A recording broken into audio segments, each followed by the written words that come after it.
Let's talk color theory. I'm going to keep this as simple as possible and as succinct as possible because I want this video to be as accessible to as many people as possible, and especially you students out there. So let's break this down into 3 levels, and in this video we'll be looking at the first 2. So we'll start with level 1. So first things first, what are we talking about when we talk about color? Well, it's the visible part of the electromagnetic spectrum, the good old Roy G. Biv. But of course, we in art tend to like it nice and tidy in our 6-color color wheel. The color wheel is your friend, trust in it, though it may often lead you astray, and we'll come back to that later. So we know the color wheel has the 3 primary colors and 3 secondary colors. The primary colors are of course red, yellow, blue, and secondary are green, purple, and orange. And the combinations should hopefully be pretty explanatory. So tertiary colors like brown are made using different combinations of the 3 primary colors with varied ratios. Now that's the basics.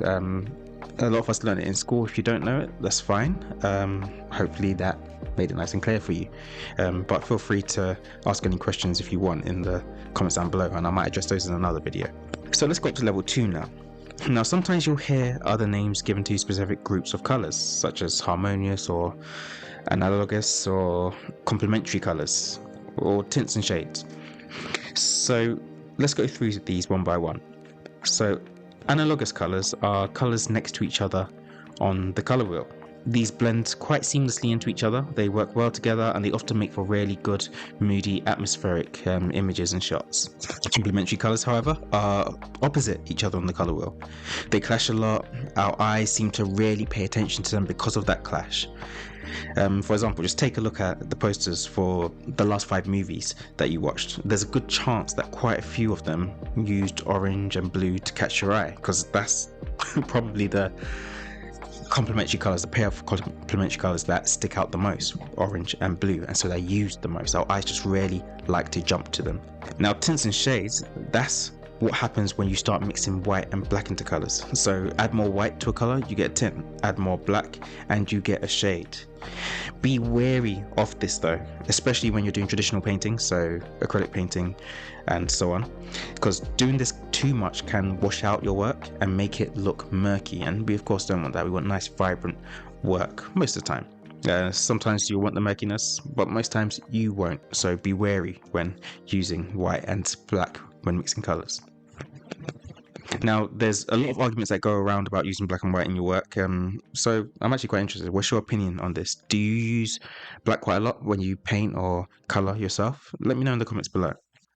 Alongside with these sets of colors, we've also got temperature in our colors. Warm colors tend to refer to colors which have a little bit more red and orange in them, and cool colors tend to have more blue and purple in them. Have a look at these 2 reds. One is warmer than the other. They're both red, yes, but there's a difference.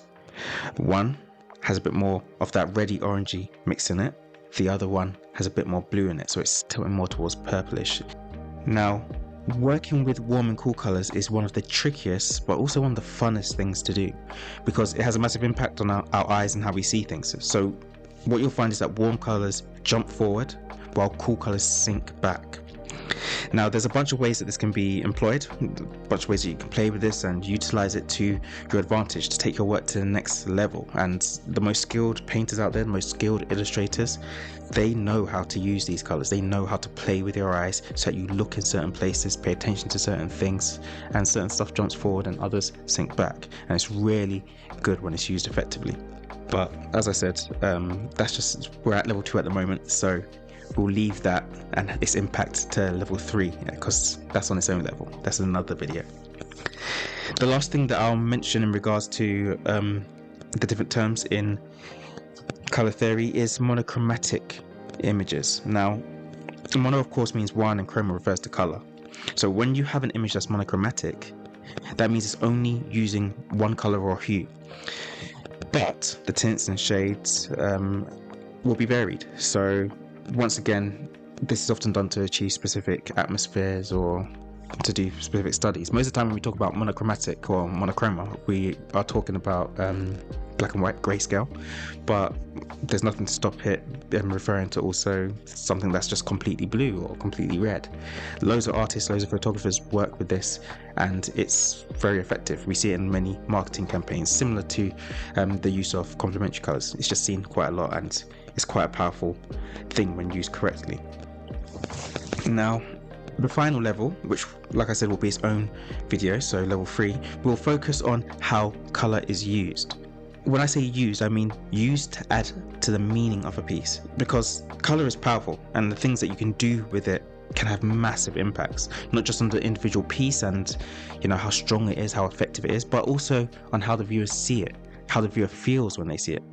And pushing it even further, colors can shift nations. Like, seriously, the significance of color throughout history, throughout even politics, is massive. So like I said, it will be its own video and we'll have a closer look at that. So make sure that you're tuned in for that next lesson on color, where we consider the impact of color. And of course, make sure that you subscribe so that you don't mix it.